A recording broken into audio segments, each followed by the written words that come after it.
എസ്തേറിന്റെ പുസ്തകം 1-ാം അധ്യായം. അഹശ്വേരോശിന്റെ കാലത്ത് ഹിന്ദുദേശം മുതൽ കൂശ് ദേശം വരെ 127 സംസ്ഥാനങ്ങൾ വാണ അഹശ്വേരോശ് ഇവൻ തന്നെ. ആ കാലത്ത് അഹശ്വേരോശ് രാജാവ് ശൂഷൻ രാജധാനിയിൽ തന്റെ രാജസ്ഥാനത്തിന്മേൽ ഇരിക്കുമ്പോൾ തന്റെ വാഴ്ചയുടെ 3-ാം ആണ്ടിൽ തന്റെ സകല പ്രഭുക്കന്മാർക്കും ഭൃത്യന്മാർക്കും ഒരു വിരുന്ന് കഴിച്ചു. പാർശ്വയിലേക്കും മേധിയിലേക്കും സേനാധിപന്മാരും പ്രഭുക്കന്മാരും സംസ്ഥാനപതികളും അവന്റെ സന്നദ്ധിയിലുണ്ടായിരുന്നു. അന്ന് അവൻ തന്റെ രാജകീയ മഹത്വത്തിന്റെ ഐശ്വര്യം, തന്റെ മഹിമാധിക്യത്തിന്റെ പ്രതാപവും ഏറിയ നാൾ 180 ദിവസത്തോളം തന്നെ കാണിച്ചു. ആ നാളുകളിൽ കഴിഞ്ഞ ശേഷം രാജാവ് ശൂഷൻ രാജധാനിയിൽ കൂടിയിരുന്ന വലിയവരും ചെറിയവരുമായ സകല ജനത്തിനും രാജധാനിയുടെ ധ്യാനപ്രകാരത്തിൽ വെച്ച് 7 ദിവസം വിരുന്ന് കഴിച്ചു. അവിടെ വെൺകൽ തൂണുകളിന്മേൽ വെള്ളി വളയങ്ങളിൽ ശണനൂലും ധൂമ്രനൂലും കൊണ്ടുള്ള ചരടുകളാൽ വെള്ളയും പച്ചയും നീലയുമായ ശീലകൾ തൂക്കിയിരുന്നു. ചുവന്നതും വെളുത്തതും മഞ്ഞയും കറുത്തതുമായ മരതകക്കല്ല് പടുത്തിരുന്ന തളത്തിൽ പൊൻകസവും വെള്ളിക്കസവുമുള്ള മെത്തകൾ ഉണ്ടായിരുന്നു. വിവിധാകൃതിയിലുള്ള പൊൻപാത്രങ്ങളായിരുന്നു അവർക്ക് കുടിപ്പാൻ കൊടുത്തത്. രാജവീഞ്ഞും രാജപദവിക്കൊത്തവണ്ണം ധാരാളം ഉണ്ടായിരുന്നു. എന്നാൽ രാജാവ് തന്റെ രാജധാനി വിചാരകന്മാരോട് ആരെയും നിർബന്ധിക്കരുത്, ഓരോരുത്തൻ താന്താന്റെ മനസ്സുപോലെ ചെയ്തു കൊള്ളട്ടെ എന്ന് കൽപ്പിച്ചിരുന്നതിനാൽ പാനം ചട്ടം പോലെ ആയിരുന്നു. രാജ്ഞിയായ വസ്തിയും അഹശ്വേരോശ് രാജാവിന്റെ രാജധാനിയിൽ വെച്ച് സ്ത്രീകൾക്ക് ഒരു വിരുന്ന് കഴിച്ചു.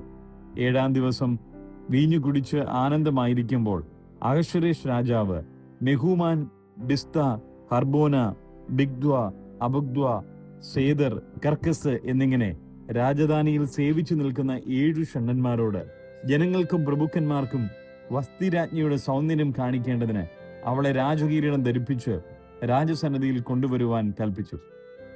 അവൾ സുമുഖിയായിരുന്നു. എന്നാൽ ഷണ്ഡന്മാർ മുഖാന്തരം അയച്ച രാജകൽപ്പന മറുത്ത് വസ്തി രാജ്ഞി ചെല്ലാതിരുന്നു. അതുകൊണ്ട് രാജാവ് ഏറ്റവും കോപിച്ചു. അവന്റെ കോപം അവന്റെ ഉള്ളിൽ ജ്വലിച്ചു. ആ സമയത്ത് രാജമുഖം കാണുന്നവരും രാജ്യത്ത് പ്രധാന സ്ഥാനങ്ങളിൽ ഇരിക്കുന്നവരുമായ കർഷന, ഷേദാർ, അദ്മാന്ത, തർഷീഷ്, നേരസ്, മർസേന, നെമുഖാൻ എന്നിങ്ങനെ പാർശ്വയിലെയും മേധിയിലെയും 7 പ്രഭുക്കന്മാർ അവനോട് അടുത്ത് ഇരിക്കുകയായിരുന്നു.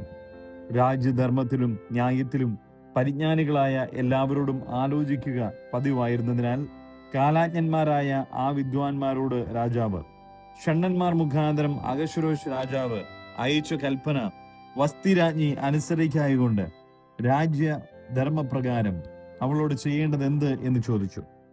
അതിന് മെമുഖാൻ രാജാവിനോടും പ്രഭുക്കന്മാരോടും ഉത്തരം പറഞ്ഞത് എന്തെന്നാൽ, വസ്തി രാജ്ഞി രാജാവിനോട് മാത്രമല്ല അഹശ്വേരോശ് രാജാവിന്റെ സർവ്വ സംസ്ഥാനങ്ങളിലുമുള്ള സകല പ്രഭുക്കന്മാരോടും ജാതികളോടും അന്യായം ചെയ്തിരിക്കുന്നു. രാജ്ഞിയുടെ ഈ പ്രവൃത്തി സകല സ്ത്രീകളും അറിയും. അഹശ്വേരോശ് രാജാവ് വസ്തി രാജ്ഞിയെ തന്റെ മുമ്പാകെ കൊണ്ടുവരുവാൻ കൽപ്പിച്ചയച്ചാറെ അവൾ ചെന്നില്ലല്ലോ എന്ന് പറഞ്ഞ് അവർ തങ്ങളുടെ ഭർത്താക്കന്മാരെ നിന്ദിക്കും. ഇന്ന് തന്നെ രാജ്ഞിയുടെ പ്രവൃത്തി കേട്ട പാർശ്വയിലെയും മേധിയിലെയും പ്രഭുപത്നിമാർ രാജാവിന്റെ സകല പ്രഭുക്കന്മാരോടും അങ്ങനെ തന്നെ പറയും. ഇങ്ങനെ നിന്ദയും നീരസവും അധികരിക്കും. രാജാവിന് സമ്മതമെങ്കിൽ വസ്തി ഇനി അഹശ്വേരോശ് രാജാവിന്റെ സന്നിധിയിൽ വരരുത് എന്ന് തിരുമുമ്പിൽ നിന്ന് ഒരു രാജകൽപ്പന പുറപ്പെടുവിക്കുകയും അത് മാറ്റിക്കൂടാതെ വണ്ണം പാർശ്വരുടെയും മേദ്യരുടെയും രാജധർമ്മത്തിൽ എഴുതിക്കുകയും രാജാവ് അവളുടെ രാജ്ഞിസ്ഥാനം അവളേക്കാൾ നല്ലവളായ മറ്റൊരുത്തിക്ക് കൊടുക്കുകയും വേണം. രാജാവ് കൽപ്പിക്കുന്ന വിധി രാജ്യത്തെല്ലായിടവും, അത് മഹാരാജ്യമല്ലോ, പരസ്യമാകുമ്പോൾ സകല ഭാര്യമാരും വലിയവരോ ചെറിയവരോ ആയ തങ്ങളുടെ ഭർത്താക്കന്മാരെ ബഹുമാനിക്കും. ഈ വാക്ക് രാജാവിനും പ്രഭുക്കന്മാർക്കും ബോധിച്ചു. രാജാവ് മെമുഖാന്റെ വാക്ക് പോലെ ചെയ്തു. ഏതു പുരുഷനും തന്റെ വീട്ടിൽ കർത്തവ്യം നടത്തുകയും സ്വഭാഷ സംസാരിക്കുകയും വേണമെന്ന് രാജാവ് തന്റെ സകല സംസ്ഥാനങ്ങളിലേക്കും അതത് സംസ്ഥാനത്തേക്ക് അതതിന്റെ അക്ഷരത്തിലും അതത് ജാതിക്ക് അവരവരുടെ ഭാഷയിലും എഴുത്ത് അയച്ചു. എസ്തേറിന്റെ പുസ്തകം 2-ാം അധ്യായം. അതിനുശേഷം അഹശ്വേരോശ് രാജാവിന്റെ ക്രോധം ശമിച്ചപ്പോൾ അവൻ വസ്തിയെയും അവൾ ചെയ്തതിനെയും അവളെക്കുറിച്ച് കൽപ്പിച്ച വിധിയെയും ഓർത്തു. അപ്പോൾ രാജാവിന്റെ സേവകന്മാരായ ഭൃത്യന്മാർ പറഞ്ഞത്, രാജാവിന് വേണ്ടി സൗന്ദര്യമുള്ള യുവതികളായ കന്യകമാരെ അന്വേഷിക്കട്ടെ. രാജാവ് രാജ്യത്തിലെ സകല സംസ്ഥാനങ്ങളിലും ഉദ്യോഗസ്ഥന്മാരെ നിയമിക്കണം. അവർ സൗന്ദര്യമുള്ള യുവതികളായ സകല കന്യകമാരെയും ശേഖരിച്ച് ശൂഷൻ രാജധാനിയിലെ അന്തഃപുരത്തിൽ രാജാവിന്റെ ഷണ്ഡനായി പരിപാലകനെ ഗേയായിയെ വിചാരണയിൽ ഏൽപ്പിക്കുകയും അവർക്ക് ശുദ്ധീകരണത്തിന് വേണ്ടുന്ന വസ്തുക്കൾ കൊടുക്കുകയും ചെയ്യട്ടെ. രാജാവിന് ബോധിച്ച യുവതി വസ്തിക്ക് പകരം രാജ്ഞിയായിരിക്കട്ടെ. ഈ കാര്യം രാജാവിന് ബോധിച്ചു. അവൻ അങ്ങനെ തന്നെ ചെയ്തു. എന്നാൽ ശൂഷൻ രാജധാനിയിൽ ബെന്യാമീനായ കീശിന്റെ മകനായ ശിമയിയുടെ മകനായി യായീരിന്റെ മകൻ മൊർദെഖായി എന്നു പേരുള്ള ഒരു യഹൂദനുണ്ടായിരുന്നു. ബാബേൽ രാജാവായ നെബൂഖദ്നേസർ പിടിച്ചുകൊണ്ടുപോയ യഹൂദ രാജാവായ യെഖൊന്യാവോട് കൂടെ കൊണ്ടുപോയിരുന്ന പ്രവാസികളുടെ കൂട്ടത്തിൽ അവനെയും യെരുശലേമിൽ കൊണ്ടുപോയിരുന്നു. അവൻ തന്റെ ചുറ്റപ്പന്റെ മകളായ എസ്തേർ എന്ന ഹദസ്സയ്ക്ക് അമ്മയപ്പന്മാർ ഇല്ലാകൊണ്ട് അവളെ വളർത്തിയിരുന്നു.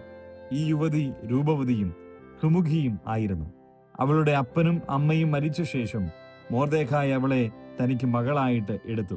രാജാവിന്റെ കൽപ്പനയും വിധിയും പരസ്യമായപ്പോൾ അനേകം യുവതികളെ ശേഖരിച്ച് ശൂഷൻ രാജധാനിയിൽ ഹേഗായിയുടെ വിചാരണയിൽ ഏൽപ്പിച്ച കൂട്ടത്തിൽ എസ്തേറിനെയും രാജധാനിയിലെ അന്തഃപുരപാലകനായ ഹേഗായിയുടെ വിചാരണയിൽ കൊണ്ടുവന്നു. ആ യുവതിയെ അവന് ബോധിച്ചു. അവളോട് പക്ഷം തോന്നി. അവളുടെ ശുദ്ധീകരണത്തിന് വേണ്ടുന്ന വസ്തുക്കളെയും ഉപജീവന വിധത്തെയും രാജധാനിയിൽ നിന്ന് കൊടുക്കേണ്ടതിന് 7 ബാലിക്കാരത്തികളെയും അവൾക്ക് വേഗത്തിൽ കൊടുത്തു. അവളെയും അവളുടെ ബാലിക്കാരത്തികളെയും അന്തഃപുരത്തിലെ ഉത്തമമായ സ്ഥലത്ത് ആക്കി. എസ്തേർ തന്റെ ജാതിയും കുലവും അറിയിച്ചില്ല. അത് അറിയിക്കരുത് എന്ന് മൊർദെഖായി അവളോട് കൽപ്പിച്ചിരുന്നു. എന്നാൽ എസ്തേറിന്റെ സുഖവർത്തമാനവും അവൾക്ക് എന്തെല്ലാം ആകുമെന്നുള്ളതും അറിയേണ്ടതിന് മൊർദെഖായി ദിവസം പ്രതി അന്തഃപുരത്തിന്റെ മുറ്റത്ത് മുമ്പാകെ നടന്നുകൊണ്ടിരുന്നു. ഓരോ യുവതിക്ക് 12 മാസം സ്ത്രീജനത്തിനു വേണ്ടിയുള്ള നിയമപ്രകാരം ചെയ്തു കഴിഞ്ഞ ശേഷം 6 മാസം മൂർ തൈലവും 6 മാസം സുഗന്ധവർഗവും സ്ത്രീകൾക്ക് ശുദ്ധീകരണത്തിനു വേണ്ടിയുള്ള മറ്റു വസ്തുക്കളും കൊണ്ട് അവരുടെ ശുദ്ധീകരണ കാലം തികയും. ഓരോരുത്തേക്ക് അഹശ്വേരോശ് രാജാവിന്റെ സന്നിധിയിൽ ചെല്ലുവാൻ മുറ വരുമ്പോൾ ഓരോ യുവതി രാജസന്നിധിയിൽ ചെല്ലും. അന്തഃപുരത്തിൽ നിന്ന് രാജധാനിയോളം തന്നോടുകൂടെ കൊണ്ടുപോകേണ്ടതിന് അവൾ ചോദിക്കുന്ന സകലവും അവൾക്ക് കൊടുക്കും. സന്ധ്യാസമയത്ത് അവൾ ചെല്ലുകയും പ്രഭാതകാലത്ത് രാജാവിന്റെ ഷണ്ണനായി വെപ്പാട്ടികളുടെ പാലകനായ ഷയസ്ഗസിന്റെ വിചാരണയിലുള്ള 2ാമത്തെ അന്തഃപുരത്തിലേക്ക് മടങ്ങിപ്പോവുകയും ചെയ്യും. രാജാവിന് അവളോട് ഇഷ്ടം തോന്നിയിട്ട് അവളെ പേർ പറഞ്ഞ് വിളിച്ചതല്ലാതെ പിന്നെ അവൾക്ക് രാജസന്നിധിയിൽ ചെന്നുകൂടാ.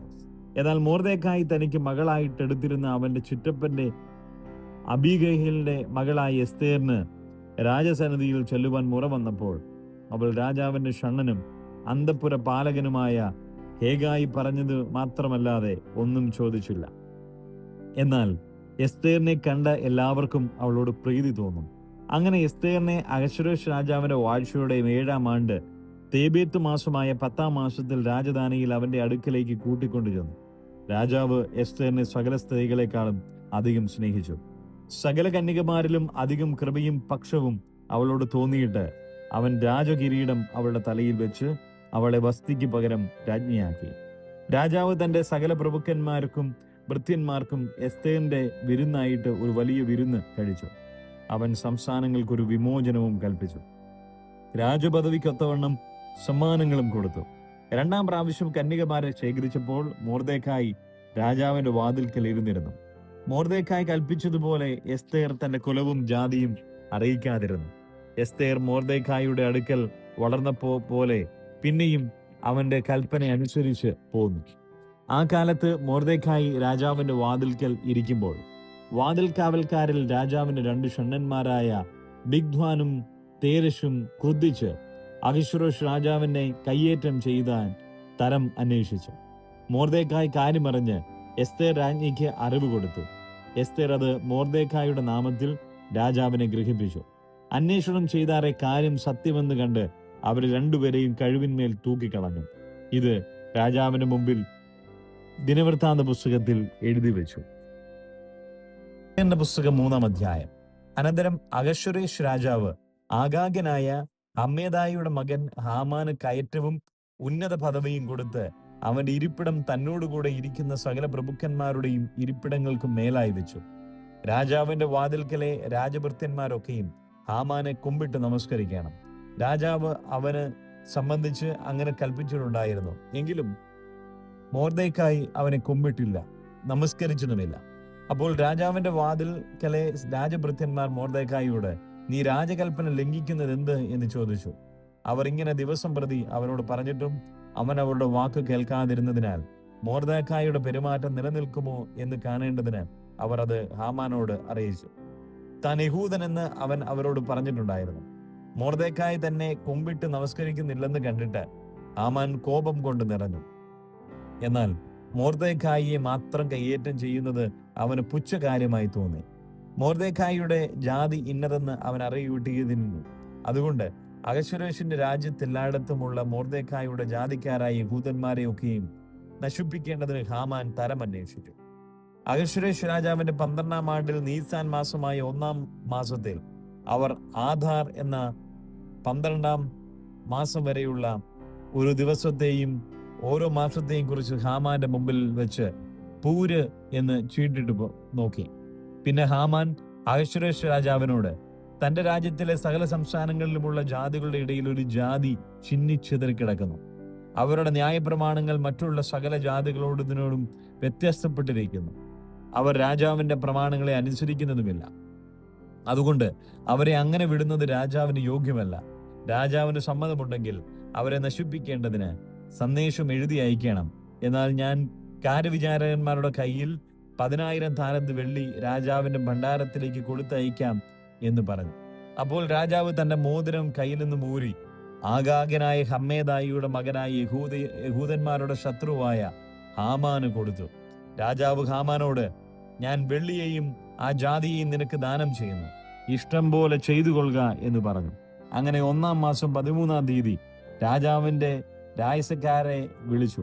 ഹാമാൻ കൽപ്പിച്ചതുപോലെയൊക്കെയും അവർ രാജ പ്രതിനിധികൾക്കും ഓരോ സംസ്ഥാനങ്ങളിലെ ദേശാധിപതികൾക്കും അതത് ജനത്തിന്റെ പ്രമുഖന്മാർക്കും അതത് സംസ്ഥാനങ്ങളിലേക്ക് അവിടുത്തെ അക്ഷരത്തിലും അതത് ജനത്തിന്റെ അവരുടെ ഭാഷയിലും എഴുതി.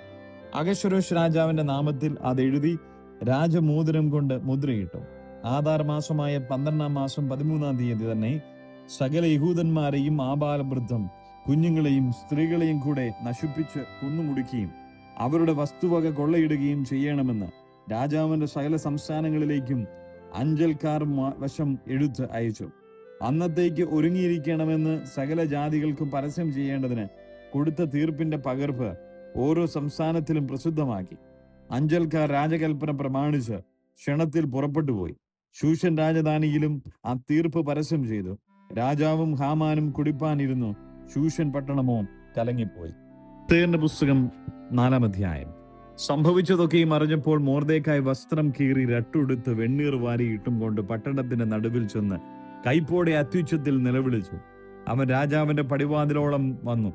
എന്നാൽ രട്ടുടുത്തുകൊണ്ട് ആർക്കും രാജാവിന്റെ പടിവാലിനകത്ത് കടന്നുകൂടായിരുന്നു. രാജാവിന്റെ കൽപ്പനയും തീർപ്പും ചെന്ന ഓരോ സംസ്ഥാനത്തും യഹൂദന്മാരുടെ ഇടയിൽ മഹാദുഃഖവും ഉപവാസവും കരച്ചിലും വിലാപവും ഉണ്ടായി. പലരും രട്ടുടുത്ത് വെണ്ണീറിൽ കിടന്നു. എസ്തേറിന്റെ ബാലിക്കാരത്തികളും ഷണ്ഡന്മാരും വന്ന് അത് രാജ്ഞിയെ അറിയിച്ചപ്പോൾ അവൾ അത്യന്തം വ്യസനിച്ചു. മൊർദെഖായിയുടെ രട്ടു നീക്കി അവനെ ഉടുപ്പിക്കേണ്ടതിന് അവനും വസ്ത്രം കൊടുത്തയച്ചു. എന്നാൽ അവൻ വാങ്ങിയില്ല. അപ്പോൾ എസ്തേർ തന്റെ ശുശ്രൂഷയ്ക്ക് രാജാവാക്കിയിരിക്കുന്ന ഷണ്ഡന്മാരിൽ ഒരുത്തനായ ഹദാക്കിനെ വിളിച്ചു. അതെന്തെന്നും അതിന്റെ കാരണം എന്തെന്നും അറിയിക്കേണ്ടതിന് മൊർദെഖായിയുടെ അടുക്കൽ പോയി വരുവാൻ അവന് കൽപ്പന കൊടുത്തു. അങ്ങനെ ഹദാക്ക് രാജാവിന്റെ പടിവാതിലിന് മുമ്പിൽ പട്ടണത്തിന്റെ വിശാല സ്ഥലത്ത് മൊർദെഖായിയുടെ അടുക്കൽ ചെന്നു. മൊർദെഖായി തനിക്ക് സംഭവിച്ചതൊക്കെയും യഹൂദന്മാരെ നശിപ്പിക്കത്തക്കവണ്ണം ഹാമാൻ രാജഭണ്ഡാരത്തിലേക്ക് കൊടുക്കാമെന്ന് വാഗ്ദാനം ചെയ്ത ദ്രവ്യസംഖ്യയും അവനോട് അറിയിച്ചു. അവരെ നശിപ്പിക്കേണ്ടതിന് ശൂഷനിൽ പരസ്യമാക്കിയിരുന്ന തീർപ്പിന്റെ പകർപ്പ് അവൻ അവന്റെ കയ്യിൽ കൊടുത്ത് ഇത് എസ്തേറിനെ കാണിച്ചു വിവരമറിയിപ്പാനും അവൾ രാജസന്നിധിയിൽ ചെന്ന് തന്റെ ജനത്തിനു വേണ്ടി അപേക്ഷയും യാചനയും കഴിക്കേണ്ടതിന് അവളോട് ആജ്ഞാപിപ്പാനും പറഞ്ഞു. അങ്ങനെ ഹാദാക്ക് ചെന്ന് മൊർദെഖായിയുടെ വാക്ക് എസ്തേറിനെ അറിയിച്ചു. എസ്തേർ മൊർദെഖായിയോട് ചെന്ന് പറവാൻ ഹദാക്കിന് കൽപ്പിച്ചു കൊടുത്തത് എന്തെന്നാൽ, യാതൊരു പുരുഷനോ സ്ത്രീയോ വിളിക്കപ്പെടാതെ രാജാവിന്റെ അടുക്കൽ അകത്തെ പ്രാകാരത്തിൽ ചെന്നുവെങ്കിൽ ജീവനോട് ഇരിക്കത്തക്കവണ്ണം രാജാവ് പൊൻചെങ്കോൽ ആ ആളുടെ നേരെ നീട്ടാഞ്ഞാൽ അയാളെ കൊല്ലണമെന്ന് ഒരു നിയമമുള്ള പ്രകാരം രാജാവിന്റെ സകല ഭൃത്യന്മാരും രാജാവിന്റെ സംസ്ഥാനങ്ങളിലെ ജനവും അറിയുന്നു. എന്നാൽ എന്നെ ഈ 30 ദിവസത്തിനകത്ത് രാജാവിന്റെ അടുക്കൽ ചൊല്ലുവാൻ വിളിച്ചിട്ടില്ല. അവർ എസ്തേറിന്റെ വാക്ക് മൊർദെഖായിയെ അറിയിച്ചു. മൊർദെഖായി എസ്തേറിനോട് മറുപടി പറവാൻ കൽപ്പിച്ചത്, നീ രാജധാനിയിൽ ഇരിക്കിയാൽ എല്ലാ യഹൂദന്മാരിലും വെച്ച് രക്ഷപ്പെട്ടു കൊള്ളാമെന്ന് നീ വിചാരിക്കേണ്ട. നീ ഈ സമയത്ത് മിണ്ടാതിരുന്നാൽ യഹൂദന്മാർക്ക് മറ്റൊരു സ്ഥലത്ത് നിന്ന് ഉദ്ധാരണവും രക്ഷയും ഉണ്ടാകും. എന്നാൽ നീയും നിന്റെ പിതൃഭവനവും നശിച്ചു പോകും. ഇങ്ങനെയുള്ള ഒരു കാലത്തിനായിട്ടല്ലയോ നീ രാജസ്ഥാനത്ത് വന്നിരിക്കുന്നത്? ആർക്കറിയാം. അതിന് എസ്തേർ മൊർദെഖായിയോട് മറുപടി പറവാൻ കൽപ്പിച്ചത്, നീ ചെന്ന് ശൂഷനിലുള്ള എല്ലാ യഹൂദന്മാരെയും ഒന്നിച്ചു കൂട്ടി നിങ്ങൾ 3 ദിവസം രാവും പകലും തിന്നുകയോ കുടിക്കുകയോ ചെയ്യാതെ എനിക്ക് വേണ്ടി ഉപവസിപ്പിൻ. ഞാനും എന്റെ ബാല്യക്കാലത്തികളും അങ്ങനെ തന്നെ ഉപവസിക്കും. പിന്നെ ഞാൻ നിയമപ്രകാരമല്ലെങ്കിലും രാജാവിന്റെ അടുക്കൽ ചൊല്ലും, ഞാൻ നശിക്കുന്നുവെങ്കിൽ നശിക്കട്ടെ. അങ്ങനെ മൊർദെഖായി ചെന്ന് എസ്തേർ കൽപ്പിച്ചതുപോലെയൊക്കെയും ചെയ്തു. എസ്തേറിന്റെ പുസ്തകം 5-ാം അധ്യായം. 3-ാം ദിവസം എസ്തേർ രാജ്ഞി വസ്ത്രം ധരിച്ചുകൊണ്ട് രാജധാനിയുടെ അകത്തെ പ്രാകാരത്തിൽ ചെന്ന് രാജഗൃഹത്തിന്റെ നേരെ നിന്നു. രാജാവ് രാജധാനിയിൽ രാജഗൃഹത്തിന്റെ വാതിലിന് നേരെ തന്റെ സിംഹാസനത്തിൽ ഇരിക്കുകയായിരുന്നു. എസ്തേർ രാജ്ഞി പ്രാകാരത്തിൽ നിൽക്കുന്നത് രാജാവ് കണ്ടപ്പോൾ അവൻ അവളോട് കൃപ തോന്നി. തന്റെ കയ്യിലിരുന്ന പൊൻചെങ്കോൽ രാജാവ് എസ്തേറിന്റെ നേരെ നീട്ടി. എസ്തേർ അടുത്തു ചെന്ന് ചെങ്കോലിന്റെ അഗ്രം തൊട്ടു. രാജാവ് അവളോട്, എസ്തേർ രാജ്ഞിയെ, എന്തു വേണം? എന്താകുന്നു നിന്റെ അപേക്ഷ? രാജ്യത്തിന്റെ പാതിയോളമായാലും നിനക്ക് തരാം എന്ന് പറഞ്ഞു. അതിന് എസ്തേർ, രാജാവിന് തിരുവുള്ളമുണ്ടായിട്ട് ഞാൻ ഒരുക്കിയിരിക്കുന്ന വിരുന്നിന് രാജാവും ഹാമാനും ഇന്ന് വരേണം എന്ന് അപേക്ഷിച്ചു. എസ്തേർ പറഞ്ഞതുപോലെ ചെയ്യുവാൻ ഹാമാനെ വേഗം വരുത്തുവിൻ എന്ന് രാജാവ് കൽപ്പിച്ചു. അങ്ങനെ രാജാവും ഹാമാനും എസ്തേർ ഒരുക്കിയ വിരുന്നിന് ചെന്നു. വീഞ്ഞു വിരുന്നിൽ രാജാവ് എസ്തേറിനോട്, നിന്റെ അപേക്ഷ എന്ത്? അത് നിനക്ക് ലഭിക്കും. നിന്റെ ആഗ്രഹവും എന്ത്? രാജ്യത്തിന്റെ പാതിയോളമായാലും അത് നിവർത്തിച്ചു തരാം എന്ന് പറഞ്ഞു. അതിന് എസ്തേർ, എന്റെ അപേക്ഷയും ആഗ്രഹവും ഇതാകുന്നു, രാജാവിന് എന്നോട് കൃപയുണ്ടെങ്കിൽ എന്റെ അപേക്ഷ നൽകുവാനും എന്റെ ആഗ്രഹം നിവർത്തിപ്പാനും രാജാവിന് തിരുവുള്ളമുണ്ടെങ്കിൽ രാജാവും ഹാമാനും ഞാൻ ഇനിയും ഒരുക്കുന്ന വിരുന്നിന് വരേണം. നാളെ ഞാൻ രാജാവ് കൽപ്പിച്ചതുപോലെ ചെയ്തു കൊള്ളാം എന്ന് പറഞ്ഞു. അന്ന് ഹാമാൻ സന്തോഷവും ആനന്ദവും ഉള്ളവനായി പുറപ്പെട്ടു പോയി. എന്നാൽ രാജാവിന്റെ വാതിൽക്കൽ മൊർദെഖായി എഴുന്നേൽക്കാതെയും തന്നെ കൂസാതെയും ഇരിക്കുന്നത് കണ്ട് ഹാമാൻ മൊർദെഖായിയുടെ നേരെ കോപം നിറഞ്ഞു. എങ്കിലും ഹാമാൻ തന്നെത്താൻ അടക്കിക്കൊണ്ട് തന്റെ വീട്ടിൽ ചെന്ന് സ്നേഹിതന്മാരെയും ഭാര്യയായ സേരശിനെയും വിളിപ്പിച്ചു. ഹാമാൻ അവരോട് തന്റെ ധനമഹാത്മ്യവും പുത്രബഹുത്വവും രാജാവ് തനിക്ക് നൽകിയ ഉന്നത പദവിയും പ്രഭുക്കന്മാർക്കും രാജഭൃത്യന്മാർക്കും മേലായി തന്നെ ഉയർത്തിയിരിക്കുന്നതും വിവരിച്ചു പറഞ്ഞു. എസ്തേർ രാജ്ഞിയും താൻ ഒരുക്കിയ വിരുന്നിനും എന്നെ അല്ലാതെ മറ്റാരെയും രാജാവിനോടുകൂടെ ചെല്ലുവാൻ അനുവദിച്ചില്ല. നാളെയും രാജാവിനോടുകൂടെ വിരുന്നിന് ചെല്ലുവാൻ എന്നെ ക്ഷണിച്ചിരിക്കുന്നു. എങ്കിലും യഹൂദനായ മൊർദെഖായി രാജാവിന്റെ വാതിൽക്കൽ ഇരിക്കുന്നത് കാണുന്നിടത്തോളം ഇതൊന്നും കൊണ്ട് എനിക്കൊരു തൃപ്തിയുമില്ല എന്നും ഹാമോൻ പറഞ്ഞു. അതിന് അവന്റെ ഭാര്യ സേരശും അവന്റെ സകല ഭൃത്യന്മാരും അവനോട്, 50 മുഴം ഉയരമുള്ളൊരു കഴുമരം ഉണ്ടാക്കട്ടെ. മൊർദെഖായിയെ അതിന്മേൽ തൂക്കിക്കളയേണ്ടതിന് നാളെ രാവിലെ നീ രാജാവിനോട് അപേക്ഷിക്കണം. പിന്നെ നിനക്ക് സന്തോഷമായി രാജാവിനോടുകൂടെ വിരുന്നിന് പോകാം എന്ന് പറഞ്ഞു. ഈ കാര്യം ഹാമാന് ബോധിച്ചു. അവൻ കഴുമരം ഉണ്ടാക്കിച്ചു.